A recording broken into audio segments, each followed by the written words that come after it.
Okay, and now it is Death Troopers, again by Joe Schreiber, or Schreiber, one of the two. This one is set about 5 to 10 years before episode 4. That's significant for starters, and I'll tell you why in a minute. But it's got a very basic premise. It's a very, very simple story. Again, it's a fight to survive, isolated area, so those who are alive and those who are not alive, there's not really much difference between the two, and it's a case to see which one wins out in the end. So the basic premise is there's a prison ship that's on its way to some godforsaken little hellhole and it's going to dump everybody, and they come across a Star Destroyer just floating, just drifting away. And the prison barge is actually pulled in to the Star Destroyer, so there's some sort of tractor beam going on. In fact, I will tell you that that's how the prison barge is snared. It's a tractor beam, and there's nobody aboard her. It's the Mary Celeste, or well, almost the Mary Celeste. That's what it seems to be to start off with, and then a troop of stormtroopers go over and they find nothing, and then all of a sudden people start to die. People get very sick, and just there's blood, vomit, and it really is a grisly, nasty way to die. And they bring this infection, this disease, back to the prison barge, and everyone bar a handful, which is the medical officer, Cody.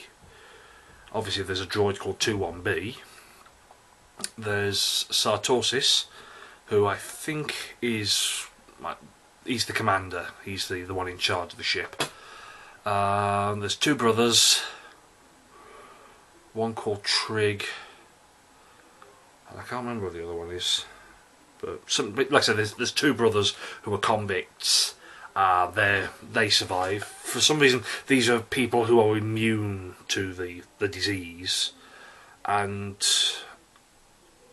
there are two others in solitary confinement. And we get to chapter 18, I think. Let me just check. Yes, chapter 18. And at the end of chapter 18, you find out, to our most unbelievable glee, that the dynamic duo that is Han Solo and Chewbacca are on this prison ship. Han Solo and Chewbacca versus zombies. Fucking sweet factor number 1. You've got zombie Wookiees, you've got Han Solo and Chewie, you've got zombie stormtroopers, you have got images, I mean gruesome images. There's one part where I think Trig, one of the two brothers, is escaping. They're working through the Death Star, not the Death Star, Star Destroyer, beg your pardon, in order to get away.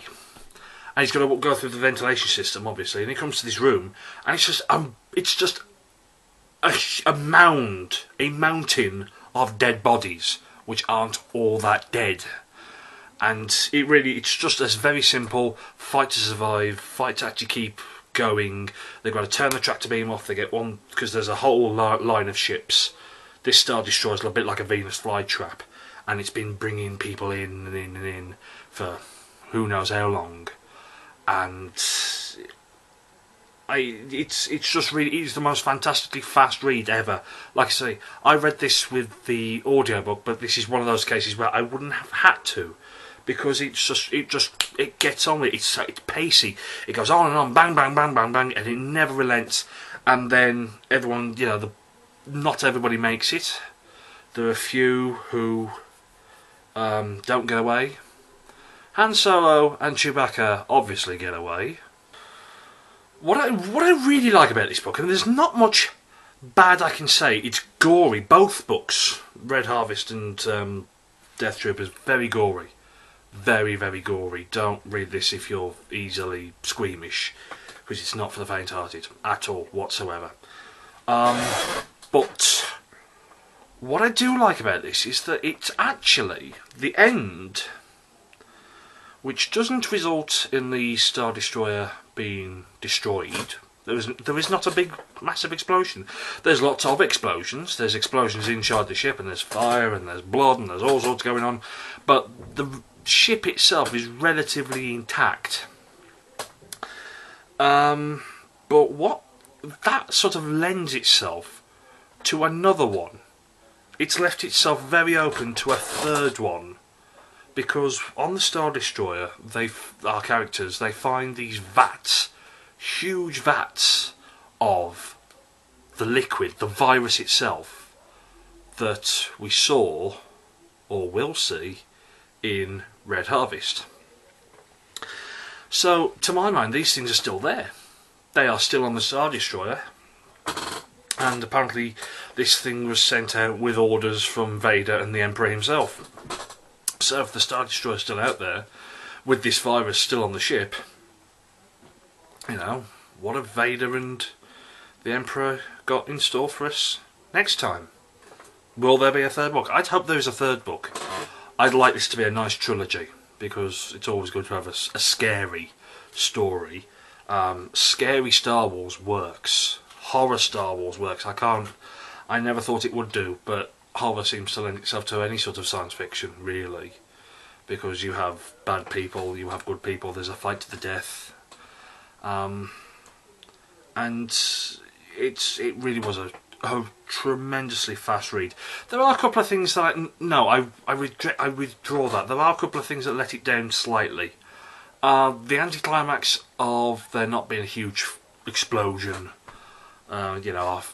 characters get away like that, and the whole thing just explodes behind them. That doesn't happen. Han Solo's he's sort of really into his looking out for number one phase. This is before he meets Luke, Leia, and the whole business of becoming a hero. He's still a Corellian smuggler, so he's still out only for number one. So that doesn't that does give him a bit of an edge in this one. He sort of, he just wants to get off the ship, and that's what I want to say. In this, he hasn't got the Millennium Falcon. The Falcon has been taken. It's been impounded. And at the end, I will tell you this: he's going to go and buy the Millennium Falcon back. I wouldn't have done this. I would have said, no, someone's taken my ship. I'm going to go and steal it back. I'm going to go and make people's lives a misery, and I'm going to go and get my ship back. I'm not just going to go and pay for it. It's my ship. But, you can let that slide. There's all sorts of reasons, because probably reasons that Star Wars fans understand a lot better than I do. But the rest of it, it's blood, guts, and chasing zombies and surviving. And it's absolutely phenomenal book. Absolutely phenomenal. So there we are. Red Harvest and Death Troopers. This has been my first Star Wars book review. I hope you enjoyed. There'll probably be a lot more, because I've got a lot of Star Wars books to read. I've got a lot of Doctor Who books to read. I've got a lot of books to read, period. So as I read them, I will tell you about them and just tell you what I think. I'm half tempted to do a 50 Shades of Grey review, but there's already a load of videos about that. But we don't want to talk about that, do we? Nah, didn't think so somehow.